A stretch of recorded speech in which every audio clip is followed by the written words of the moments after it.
हर खबर पर होगी आपकी पकड़। डाउनलोड कीजिए एबीपी लाइव ऐप।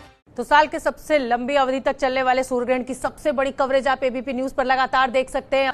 कितना शुभ है, कितना अशुभ है, इस पर भी चर्चा होगी। क्या ये सिर्फ एक खगोलीय घटना है या ज्योतिषाचार्यों के हिसाब से इतवार के दिन अगर ग्रहण पड़ रहा है तो कितना शुभ कितना अशुभ। राजीव नारायण जी ज्योतिषाचार्य मेरे साथ है और मनीषा आहूजा जी मेरे साथ इस समय जुड़ी हुई है। सचिन भांबा जो कि वैज्ञानिक है वो भी जुड़ेंगे। तो हम बात ये भी करेंगे कि क्या ये इस साल की सबसे बड़ी खगोलीय घटना है, और क्योंकि ज्योतिषाचार्य मेरे साथ जुड़े हुए हैं और लोगों में एक भ्रम है या ये कहिए कि एक डर है कि क्योंकि इतवार के दिन ये ग्रहण पड़ रहा है तो बहुत अशुभ है। राजीव जी का मैं रुख कर लेती हूँ। राजीव जी बहुत बहुत स्वागत आपका। मैं आपसे मेरा पहला सवाल यही है कि इतवार के दिन ग्रहण का पड़ना, समर सॉलिस्टिस 21 जून सबसे लंबा दिन, क्या ये अशुभ है? देखिए, ग्रहण बेसिकली मेदिनी ज्योतिष का सब्जेक्ट है और ये इट इज ए चांस कि वो संडे के दिन पड़ रहा है, तो इसलिए संडे के दिन पड़ रहा है इस करके हम उसको अशुभ नहीं मान सकते हैं। ग्रहण अपने आप में ही जो है बेसिकली एक प्राकृतिक प्रकोप के लिए संकेत है हमारी, जो जिसका कि अध्ययन केवल ज्योतिषियों ने किया है और वैज्ञानिकों ने आज तक इसके ऊपर नहीं पहुंच पाए हैं। ठीक है, मनीषा जी आपका मैं रुख करना चाहूंगी। कुछ लोग कह रहे हैं कि इसके बाद कोरोना एकदम खत्म हो जाएगा, कुछ लोग कह रहे हैं कि नहीं ये तो बहुत अशुभ है। आपका क्या आकलन है? देखिए, इसका कोरोना पे कोई खास फर्क नहीं पड़ने वाला है। हम ये सोचें कि इसके बाद कोरोना खत्म हो जाएगा, ऐसा बिल्कुल भी नहीं है। कोरोना सितंबर तक राहु केतु का जब तक गोचर नहीं हो जाता वृषभ वृश्चिक में तब तक बना हुआ है। जो भारत की कुंडली में भी दशाएं चल रही हैं उसमें एक कंडीशनल दशा है, षट त्रिमषट दशा। जब हम उसको पढ़ते हैं तो वो भी हमें सितंबर एंड का पीरियड दे रही है। उसके बाद ये कमजोर हो जाएगा, सितंबर से कंट्रोल में आ जाएगा और थोड़ा सा ट्रिकल करेगा उसके बाद, जिसे हम कहते हैं। तो ग्रहण के बाद ये खत्म हो जाए ऐसा बिल्कुल भी नहीं है। ठीक है राजीव जी, पृथ्वी और सूर्य के बीच में चंद्रमा आ गया, उसकी छाया बन रही है और इसीलिए ये ग्रहण है, वैज्ञानिकों का यही कहना है। लेकिन ज्योतिष कुछ और कहता है। जी नहीं, ज्योतिष कुछ और नहीं कहता। ज्योतिष वही कहता है जो ज्योतिष में हमारे वेदों में बताया गया है। देखिए, सूर्य हमारी जो आध्यात्मिक दृष्टि से आत्मा का कारक है और सांसारिक दृष्टि से ये ऊर्जा का, आपकी जो सनरेज आती है हमारी पृथ्वी पर, इसके जरिए आपका सारा का सारा वेजिटेशन इसी के जरिए चलता है। मतलब फोटोसिंथेसिस का जो कंसेप्ट है वेजिटेशन में है कि ये आपकी कार्बन डाइऑक्साइड को कन्वर्ट करके ऑक्सीजन में बनाता है प्लांट्स के लिए। तो आपका वेजिटेशन क्या है? इंसान का खाना, भोजन। अगर आपका गेहूं का पौधा है, आपका चावल का पौधा है, आपका फल फ्रूट है, अगर यही नहीं होंगे तो हम जीवित कैसे रहेंगे? तो इसलिए एक तो ये प्रभाव रहा। और चंद्रमा क्या है? हमारे जितने भी संसार में हर्ब्स हैं, जो औषधियां जिसको कहते हैं, उनका जो है चंद्रमा उसको कंट्रोल करता है, औषधि का कारक है। और दूसरा हमारे लिए इमोशनल कोशेंट जो होता है व्यक्तिगत जिंदगी में, और जल तत्व, इमोशंस, जितनी हमारी भावनाएं, संवेदनाएं, परसेप्शन, ये जितनी भी चीजें हैं वो सब हमारी चंद्रमा से देखी जाती हैं। तो ये जब ग्रहण की घटना, ग्रहण का मतलब टू कैच, ग्रह, पकड़ लेना। तो आप ये देखिए कि संसार में क्या होने वाला, क्या नहीं होने वाला, इसका संकेत जो है हमको ग्रहण के जरिए मिलता है। और साथ में आपके दर्शकों को, सारे विश्व के लोगों को बताना चाहता हूं, पूर्व काल में जो राजगुरु ज्योतिषी होते थे उनके चेतावनी देने के 5 कंसेप्ट थे। पहला कंसेप्ट था कि संवत्सर पर पहली कुंडली बनती थी, उससे साल भर में जितने भी परम्यूटेशन कॉम्बिनेशन बनेंगे ग्रहों के, उनके आधार पर एक फलादेश निकलता था कि भी ये साल कैसा जाएगा, विश्व के लिए, राजा के लिए, प्रजा के लिए, क्या असर होगा। राजीव जी, राशियों पे जो लूनर एक बड़ा भ्रम है कि कुंभ राशि पर या कर्क राशि पर, मकर राशि पर क्या असर होगा राशियों पर इस सूर्य ग्रहण का? हमारे दर्शक इंतजार कर रहे हैं जानने का। जो बहुत अच्छा प्रश्न आप, हाँ बहुत अच्छा प्रश्न किया शोभना जी। ये भगवान ने आपको, मैं बताना चाहता हूं, ये मिसकंसेप्शन लोगों के मन से डर दूर करना चाहता हूं, क्योंकि ग्रहण जो है वो बेसिक मेदिनी ज्योतिष का सब्जेक्ट है। मेदिनी का मतलब होता है पृथ्वी, जो एंटायर यूनिवर्स, एंटायर अर्थ के ऊपर जो घटना घट रही है उसका आप भी हिस्सा है, मैं भी हिस्सा हूं, सारे लोग हिस्सा हैं।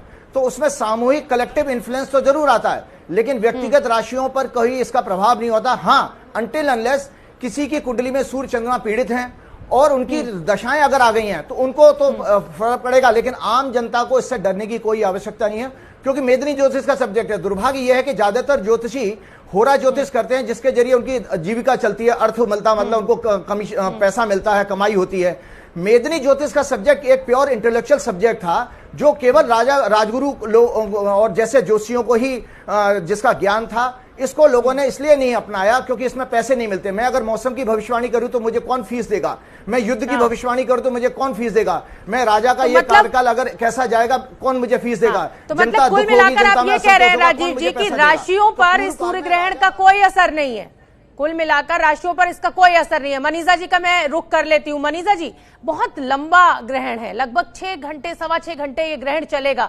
इसका अगर हम ज्योतिष के नजरिए से प्रभाव देखें तो आप क्या कहेंगी? देखिए, इसमें 2 बातें मैं आपको बताऊंगी। ये बिल्कुल बात सही है कि ग्रहण मेदिनी ज्योतिष का हिस्सा है और इसे देश के लिए, विश्व में अनेक देशों के लिए, अगर हम कहें कि डायरेक्शंस हम देख सकते हैं कि साउथ में, नॉर्थ में, वर्ल्ड मैप पे इसे बताया जा सकता है कि कौन से एरिया में प्रॉब्लम बढ़ने वाली है अपने देश का। इसमें हम कलेक्टिव डेस्टिनी देखते हैं, यहां तक कि ये बताया जा सकता है कि ये प्रॉब्लम अब डॉक्टर्स के लिए आती है, ये प्रॉब्लम रिटेलर्स के लिए। जैसे कि अगर हम मिथुन राशि को समझें तो मिथुन राशि और धनु राशि, क्योंकि एक चंद्र ग्रहण पहले और एक चंद्र ग्रहण बाद, ये सूर्य ग्रहण 2 चंद्र ग्रहणों के बीच में है। ये एक बहुत ही इंटरेस्टिंग बात है और ये दोनों चंद्र ग्रहण और सूर्य ग्रहण 1 महीने के अंदर आ रहे हैं। तो धनु राशि और मिथुन राशि इस एक्सिस को पकड़ा है, इसलिए इस एक्सिस को हमें भारत की कुंडली में देखना है। ये 2-8 के एक्सिस पर आ रहा है, क्योंकि भारत की कुंडली वृषभ लग्न की कुंडली है। क्योंकि ये 2-8 के एक्सिस पे आ रहा है तो ये लोकेशंस दिखा रहा है, नॉर्थ ईस्ट भी दिखाता है और साउथ वेस्ट भी दिखा रहा है। क्या इन जगहों में प्रॉब्लम है या आने वाली है, इसका अंदेशा देता है। राशियों का अगर हम देखें तो जब तक आपकी अपनी इंडिविजुअल कुंडली में एक ऐसी घटना नहीं घटी हुई या एक नेटल चार्ट में ऐसा प्रॉमिस बना हुआ है जिससे कोई युति बनती है जो क्रूर ग्रहों से लिंक्ड है, और अब का जो ग्रहण है ये उस डिग्री पर आ रहा है या उस डिग्री पर बन रहा है जहां पर मंगल या शनि कोई नकारात्मक, हाँ, तो फिर और आपको दशा क्या असर आएगा। ठीक है, आपके देखिए मनीषा जी, बड़ी दिलचस्प जानकारी आप ज्योतिषाचार्यों के द्वारा इस समय एबीपी न्यूज पर दी जा रही है। लेकिन हमारे दर्शक ये भी सोच रहे होंगे, कुछ ऐसे भी दर्शक हैं जिनके लिए पूरी तरह से ये खगोलीय घटना है। मेरे साथ सचिन भामा जी जुड़ गए हैं। सचिन भामा जी, देखिए, ज्योतिषाचार्यों की हम बात करें, पंडितों की हम बात करें, वो धर्म से जोड़ते हैं इन सब चीजों को। ज्योतिष अपने आप में एक कैलकुलेशन है, लेकिन खगोलीय घटना की दृष्टि से अगर हम देखें, इतना लंबा सूर्य ग्रहण, क्या मायने हम इसके निकालें साइंस के नजरिए से? लगभग 6-6.25 घंटे चलने वाला है ये ग्रहण।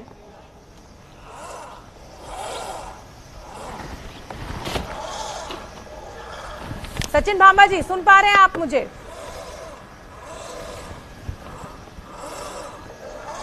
मेरी आवाज शायद सचिन भामा जी तक नहीं पहुंच रही है। राजीव जी, देखिए, आप इंजीनियर भी हैं, मैकेनिकल इंजीनियर भी हैं और आप ज्योतिषाचार्य भी हैं, तो अब ये जो साइंस और आस्था के बीच और कैलकुलेशन ज्योतिष के बीच में जो बैलेंसिंग है, उसको लेकर क्या कहेंगे आप? क्योंकि वैज्ञानिक बिल्कुल कहा जाए सिरे से खारिज कर देते हैं इस कॉन्सेप्ट को कि कोई ग्रह, कोई नक्षत्र, कोई राशियों पे असर, सब कुछ नहीं होगा। देखिए, ऐसा है कि पहले जो विज्ञान का मतलब ही लोगों को नहीं पता। विज्ञान का मतलब मतलब विशेष, जो संस्कृत में इसका मायने है विशेष ज्ञान। और अथर्ववेद हमारा जो है, हमारे 4 वेद हैं हमारे सनातन संस्कृति के, उसमें अथर्ववेद जो है बेसिकली सारा का सारा विज्ञान है। और ज्योतिष के सबसे ज्यादा श्लोक इसी के अंदर 167 श्लोक इस पे आए हैं। टोटल 267 श्लोक हैं हमारे वेदों में। तो अब जिन वैज्ञानिकों की आप बात कर रहे हैं, मॉडर्न वैज्ञानिक, जो कि मॉडर्न जितनी भी एस्ट्रोनॉमी है आजकल, मॉडर्न एस्ट्रोनॉमी, ये 17वीं शताब्दी की है। तो इन लोगों ने वेद पढ़े नहीं है, संस्कृत पढ़ी नहीं है, गीता पढ़ी नहीं है, उपनिषद पढ़े नहीं है, पुराण पढ़े नहीं है। तो जब किसी इस विद्या का जहां पर उल्लेख है वो शास्त्र पढ़े नहीं है, तो इनका कंफ्यूज होना और इनके भ्रम फैलाना समाज में इनका स्वाभाविक है, लाजमी है। उसमें मैं कोई टिप्पणी नहीं करना चाहूंगा। मैं तो ये कहूंगा पहले ये पढ़ लें और पढ़ के फिर जो है बहस करें तो बहुत अच्छा लगेगा, मुझे भी अच्छा लगेगा, मुझे भी पता लगेगा कि मैं कितनी नॉलेज रखता हूं या हमारे ज्योतिषी और दूसरे ज्योतिषी जो लोग हैं वो कितनी नॉलेज रखते हैं। कंडीशन यही है, पहले पढ़ के आइए, पढ़िए और फिर बहस कीजिए, डिबेट कीजिए। राजीव जी, काम करते हैं कि नहीं आपने एक इम्पोर्टेंट पॉइंट रखा है। मेरे पास इस समय वैज्ञानिक मुझसे जुड़ नहीं पाए, नहीं तो वो आपको काउंटर करते हैं, लेकिन मैं मनीषा जी आपका रुख करना चाहूंगी। ये जो आस्था और विज्ञान के बीच में जो बैलेंस करने की बात राजीव जी कर रहे हैं, आप कितना सहमत हैं इससे? क्योंकि वैज्ञानिकों के लिए ये पूर्णतः खगोलीय घटना है, इसका कोई लेना देना नहीं है ग्रहों से, राशियों से और तमाम चीजों से। जी देखिए, ऐसा है कि विज्ञान क्या है, विज्ञान ये देख रहा है कि हम जो 5 सेंसेस से ग्रास्प कर सकते हैं वो विज्ञान है। तो जो 5 सेंसेस के बियॉन्ड है, क्या वो विज्ञान नहीं है? आज से 2-3 सेंचुरीज पहले तो हम नहीं गए थे मंगल पर, हम नहीं गए थे चंद्रमा पर, तो क्या वो एग्जिस्ट नहीं कर रहे थे? क्या न्यूटन से पहले ग्रेविटी नहीं थी? आइंस्टाइन की रिलेटिविटी थ्योरी है, और 1920 में बहुत जर्मन प्रोफेसर जुड़े और एक बर्लिन फिलैंथ्रोपिक हॉल में उन्होंने कहा कि ये रिलेटिविटी की थ्योरी ही बकवास है। तो साइंटिस्ट तो अक्सर अपने आप को एक दूसरे के साथ आर्ग्यू करते रहते हैं, फिर थोड़े दिन बाद कहते हैं गॉड्स पार्टिकल है। मनीषा जी, आपसे थोड़ा सा चर्चा, वैज्ञानिक जुड़ेंगे तब हम इस पक्ष पर भी आएंगे चर्चा करने के लिए। मैं थोड़ा सा इतर इससे बात करना चाहूंगी। सूतक लग गए और ये कल रात से लग गए सूतक। ये कहा जाता है कि एक अशुभ समय शुरू हो जाता है, कुछ खाना पीना नहीं चाहिए, पूजा पाठ नहीं करनी चाहिए, मंदिरों के कपाट बंद हो जाते हैं। इसको लेकर आप क्या कहेंगे? तो बहुत लंबा समय, कितनी देर तक आदमी खाना पीना या जो दैनिक उसके जो कामकाज है उसको रोक के रख सकता है? इस बात को जानिए कि हिंदू धर्म में शुद्ध अशुद्ध जब भी शब्द इस्तेमाल किया गया है, इसका एक बहुत ही साइंटिफिक पॉइंट है। शुद्ध क्या है और अशुद्ध क्या है, इसको हम समझें। शुद्ध वो है जो सूर्य चक्र से ऊपर है, जहां शक्ति, कुंडालिनी शक्ति, कॉस्मिक शक्ति और शारीरिक शक्ति जो माइक्रोकॉज्म में है वही मैक्रोकॉज्म में है। यत्र पिंडे तत्र ब्रह्मांडे।